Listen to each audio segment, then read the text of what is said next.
Starr's beer review. Tonight we've got an extra special one here. Gonna take a look at a beer that HeistAlmighty here brought back from Bangor, Maine. This one I think I technically picked up in Orono at Burby and Bates. Okay. Which is a little college town, like 10 minutes down the road. 10 minutes down the road from Bangor.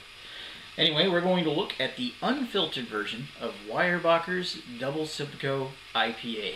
This one, now, I couldn't find any real solid information regarding the unfiltered version of this, but apparently the filtered version of this one comes in at a whopping 153 IBUs.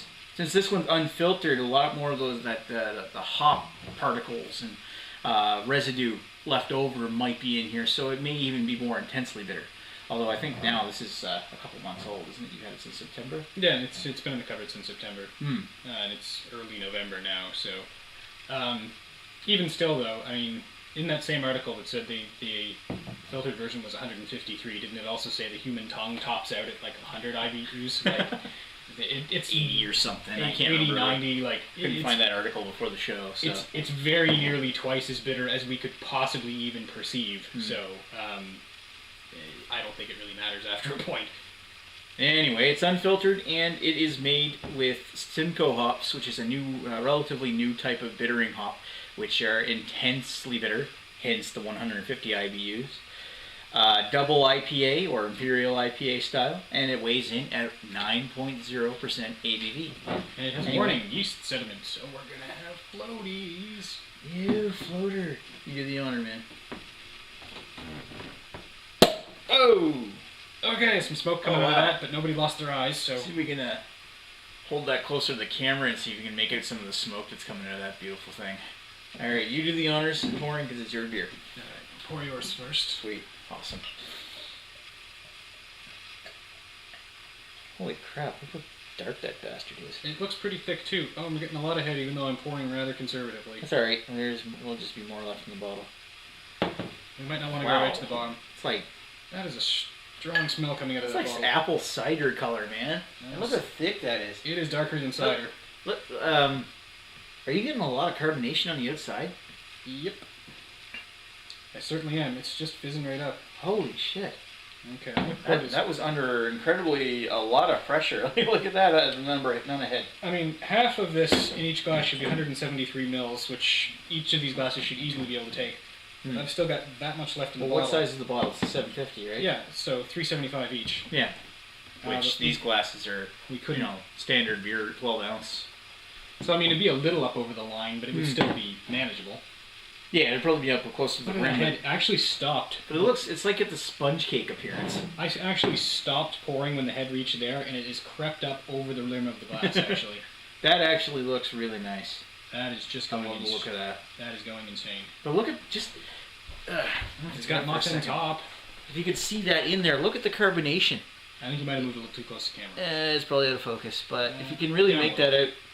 There we go. If you can really make that out, that's insane. That's a lot of carbonation coming up to that. And look at the size of the bubbles I'm getting on this. It's like filling up like sponge toffee holes. This thing, mine's got really tight bubbles. Like, you actually almost think that was a solid mass. It almost looks like shaving cream up the top. It's a little bigger bubbles once you look down below the surface, but at the top, it's... Do you want to break for a couple seconds and wait for that to die off? Yeah, we might need to give this a second to... Alright, we'll be right back. Alright, it's been 10 minutes and he's still got this little plop of fizz that's sticking to the top. That is absolutely excellent head retention. My head's not even completely dead yet. No, I've totally got the little dollop of whipped cream right there in the middle, and as you can see, like, I twist it and turn it, and it's staying put, like it's not going anywhere. It's still... Look at it sticking to the side of the glass. It's incredibly sticky. And look, and that lacing like, down the entire rim of the glass. Like, this is just nuts. Man, I've never seen anything stick like this before. No, not even that tidal wave did that. No, this is just nuts. Wow, that's crazy. Alright, well, now we might actually be able to smell it through the head. Yeah, even though there's still quite a bit left, 10 minutes later. There's a touch of booziness to it, but that smells beautiful. Nice, like, citrus, pine, and passion fruit, like other tropical fruits. Yeah, it's really got the hop profile it's supposed to have. A little bit of almost like a woodsy kind of smell. I think I'm getting a little bit of malt in the backbone too. Like it's not. Yeah, there is like a sweetness to it. Yeah, it's not all hops. No. It's not as unbalanced as one would think it would be. No, I'm definitely getting a distinct caramel malt from that. Yeah, both smells are actually fairly well balanced. It smells beautiful. That is really good. My mouth is actually just watering here. I was very close to drooling. It might be head or no head in the way. I think it might be time to give this a taste. Yeah. Maybe the only water on this thing is your drooling. Yeah, perhaps. Wow, that's like you could sit down there and smell this, and I think right now HeistAlmighty's going crazy. Let's drink this thing. All right.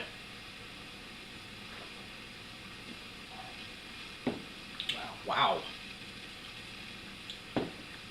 Bitter. Yeah. But not as incredibly bitter as 150 IBUs might really kind of lead you on to think it's... Oh, it's actually getting more bitter. It's like, actually, I can feel bitterness creeping up my throat along with an alcohol burn. That's new. I don't think I've ever had that before. Like, I'm getting a bit of an alcoholic sweetness on the tip of the tongue. But to the back, it's this nice caramel malt aftertaste. But a straight, raw bitter down the back of the throat and the back of the palate. This is one that Albino Rhino would have fun with. Yeah. The cartoon would just go bananas with this. But it's tasty. Oh, yeah. It's delicious. Oh, wow. These caramels are really really... caramel sweet. I'm not going to say that they did a bad job hiding the 9%, but I totally believe that this is 9%. Yeah, you can tell there's alcohol in this. That 9% alcohol, that is. Yeah, there's definitely an alcohol burn, but it melds into the bitter hop burn so nicely that it's almost you can't really tell where one starts like that. and stops. It's a very sweet malty kind of taste, but not like a malt liquor kind of, well, almost to that level. But it masks the hoppiness of it quite well. It just, you get this lingering hop bitterness that stays around, like it's still there. I mean, maybe it's psychological from having whipped cream still in my glass, but it seems really creamy too. Like it's nice and thick and not heavy, but thick. Like it is. It's kind of like medium heavy. I'm also getting like a little bit of a toasted grain in there as well. A little toasted barley. A little roasty, just a tiny touch of it. Yeah. But I'm also, it's like this nice sweet, creamy, very dry. Maybe not very dry. I think we're gonna. As tempting though it is, I think I'm gonna be careful not to drink this one too fast. All right, we're gonna sit down with this one for a bit. Come back with some thoughts.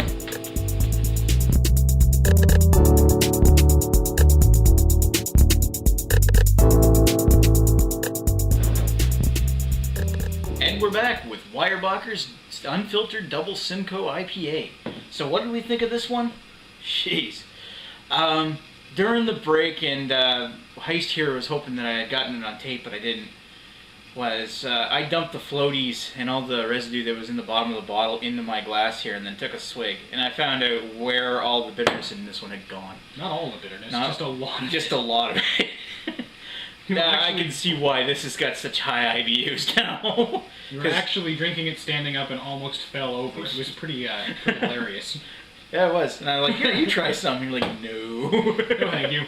I'm all up for a hot bomb, but I'm not going to intentionally set one off in my mouth. But as soon as I poured the stuff in, look how dark that is. It looks like, by comparison, thick mulled apple cider. It's opaque. Yeah, mine's still like deep brown. That's in the middle. kind of disgusting looking. Yeah, actually. it's like muddy brown. It's a little bit. There's still even some carbonation coming off of that, even though we probably had this thing open for like an hour now. Not quite. It's getting an hour. It's getting there. 45 minutes. One of the chronologically longest reviews I've ever done. Not the. Look, I can still work head up on it. Look at that. And look at the lacing you still got. Look at all the stuff sticking to the side. This is like a half hour later. This is nuts. Whoa. Well, I take back everything I had about it hiding its bitterness well. If you pour the unfiltered stuff in there, it's just a intense kind of punch to the back of the throat. Ow. We do not, in good conscience, recommend either pouring the floaties into your glass or punching yourself in the teeth. If you want a hop bomb and you want something intense, yeah, definitely try this. And put the floaties in it too. Where is this from? Easton, Pennsylvania. Pennsylvania. That's awesome. Pennsylvania. Apparently, this won the filtered version of this won a gold medal or something, or best Pennsylvania beer of 2006 or something. But I can see why, because it's actually a really tasty beer. Yeah, this is some excellent work. Yeah, this is probably even better now that it's unfiltered. Yeah, like to me anyway. I wasn't even intentionally trying to get it unfiltered, but here we are. Like an intense, straight, piney, sprucey bitterness on top of this nice passion fruit kind of taste and delicious caramel malts. Yeah. And extremely awesome carbonation. I would have not thought that 150 IBUs could be balanced in any conceivable way, but they managed to do it, which hats off to Pennsylvania. Yeah, this is, oh man, I love this. This is really great. Yeah. What do you think? What are you going to give this one for a rating? Oh, I'd say 4.5. 4.5? I'm thinking I like this just as much as the Big Tide Tidal Wave, and I gave that a high 4.5. That might be saying maybe a tad too much. I'm going to give this actually a 4.5 just because it's really, really, really, really good. Perhaps that kind of hop bitterness is not something for everybody though. But if you're a hophead, you definitely enjoy this. In fact, you should have this. Find this beer now. If you're a hophead, you owe it to yourself to try this thing because it's absolutely delicious. Small town Maine, that's where you get it. Small town Maine. This wasn't at a gas station, was it? No, that wasn't the gas station. It was the college liquor store, actually. The college liquor store. That says it all right there. All right, so up on a high shelf. Look around. 4.5 out of 5 for both of us. Thanks for watching on Maxwell Starr's beer review. I really enjoyed this beer. Hope you really enjoyed watching this review. We'll talk to you later. Cheers.